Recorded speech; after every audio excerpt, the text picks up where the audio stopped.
سلامي سلامي لقوم كرام. خزامہ بن ثابت ایک صحابی ہیں. اللہ کے نبی نے ایک دیہاتی سے گھوڑے کا سودا کیا.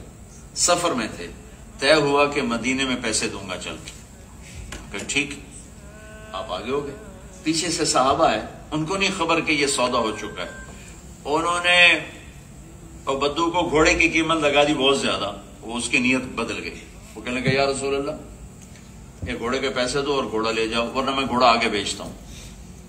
آپ نے کہا اللہ کے بندے ابھی تو تیرے ساتھ طے ہوا تھا کہ مدینے میں چل کے پیسے دوں گا. کہا نہیں مجھے نہیں پتا، ابھی پیسے دینے تو دے دیں ورنہ میں گھوڑا بیچتا ہوں. تو آپ نے کہا تو اپنی بات سے پھر رہا ہے. وہ کہنے لگا کوئی گواہ لائیں کہ میں نے یہ بات آپ سے کی ہے یا آپ نے مجھ سے کی ہے. تو اس وقت گواہ تو تھا کوئی نہیں، صرف آپ دونوں تھے. تو سارے لوگ بھی اکٹھے تھے.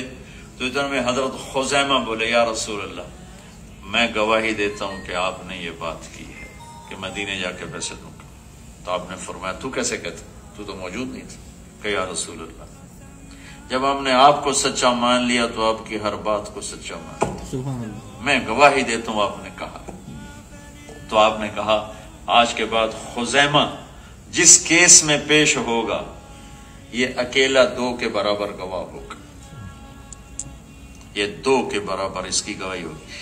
یہ واقعہ نے قرآن کی ایک آیت کو بچا لیا. اس واقعے نے قرآن کی ایک آیت کو بچا لیا. ابوبکر صدیق رضی اللہ عنہ نے حکم دیا کہ قرآن جمع کیا جائے، چونکہ یمامہ کی جنگ میں 700 حافظ قرآن شہید ہوئے.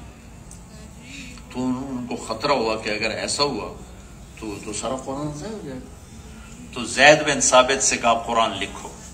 تو زید بن ثابت نے 2 شرطیں لگائیں. ایک اس آیت کا کوئی حافظ موجود ہونا چاہیے، اور ایک وہ آیت کم از کم 2 آدمیوں کے پاس لکھی ہوئی ہونی چاہیے.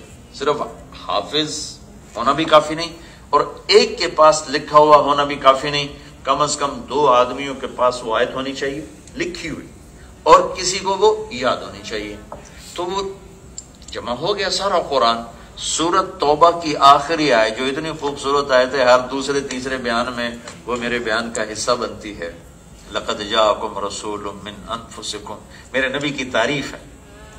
عزیز علیہ ما عنتم حریص علیکم بالمؤمنین رؤوف الرحیم فإن تولوا فقل حسبی اللہ لا الہ الا هو علیہ توکلت وهو رب العرش العظیم. بہت خوبصورت تعریف کی اللہ نے اپنے نبی کی، بہت خوبصورت. اللہ نے اپنا نام کبھی کسی کو نہیں دیا اپنے نام، لیکن اللہ کا اپنا نام ہے رؤوف الرحیم. اللہ نے یہاں اپنے نبی کو بھی فرمایا رؤوف الرحیم، بہت عالی شان. تو یہ آیت حافظ تو بہت تھے اس کے، لیکن کسی کے پاس نہیں ملی سوائے حضرت خزیمہ کی. صرف ان کے پاس تھی اور کسی کے پاس نہیں تھی. تو زید نے کہا میں یہ آیت نہیں لیتا. کہا کیوں نہیں لیتے ہو؟ کہا میں نے شرط رکھی تھی کہ 2 آدمیوں کے پاس ہوگی تو لوں گا ورنہ نہیں. وہ کہنے کہ مجھے جانتے ہو میں کون ہوں؟ کہاں جانتا ہوں. وہ بھول گیا پچھلا واقعہ، ان کو یاد نہیں. زید کو ارے میں خزیمہ بن ثابت ہوں، میری گواہی 2 کے برابر ہے، میں 1-2 کے برابر. ہاں بھائی ہاں بھائی ہاں لکھا اس کو. تو ہمارا مین جہالت یہ نہیں کہ ہمیں شریعت کے حلال حرام، یہ جتنے پاکستانی شراب بیچ رہے ہیں ان کو کوئی نہیں پتا کہ شراب حرام. یہ جو ڈرگز بیچ رہے ہیں، میں ابھی پریسٹن جیل میں گیا تھا، ہمارے پاکستان بچے ڈرگ میں پکڑے بیٹھے ہیں، تو ان کو نہیں پتا کہ ہم نے حرام بیچا ہے. وہ جس نے حرام کیا ہے اس کو نہیں جانتے. وہ جس نے کہا حلال کماؤ اس کو نہیں جانتے. جس نے کہا جھوٹ نہ بولو اس کو نہیں جانتے. جس نے کہا سچ بولو وہ اس کو نہیں جانتے. جس نے کہا حرام کے قریب نہ جاؤ وہ اس کو نہیں جانتے. اگر جانتے تو پھر یہ تھوڑا کرتے، جانتے نہیں ہیں. ایک صحابی شراب لے کر آئے ملک شام سے، سارا پیسہ شراب خرید کر لائے. مدینہ پہنچے تو پتہ چلا شراب تو حرام ہو گئی. تو اٹھے اور مشکیزیں پھاڑنے لگے. وہ مشکوں میں شراب ہوتی تھی. تو کسی نے کہا کہ مجھے نمک ڈال کے سرکہ بنا دے، سرکہ بن جائے گا، بیچ دینا. انہوں نے کہا میری ایمانی غیرت کہتی ہے کہ بس اللہ نے کہا نہیں تو نہیں. سارے مشغلے پھاڑ کے پانی میں بہا دیے کہ وہ جانتے تھے کہ کہنے والا کون ہے۔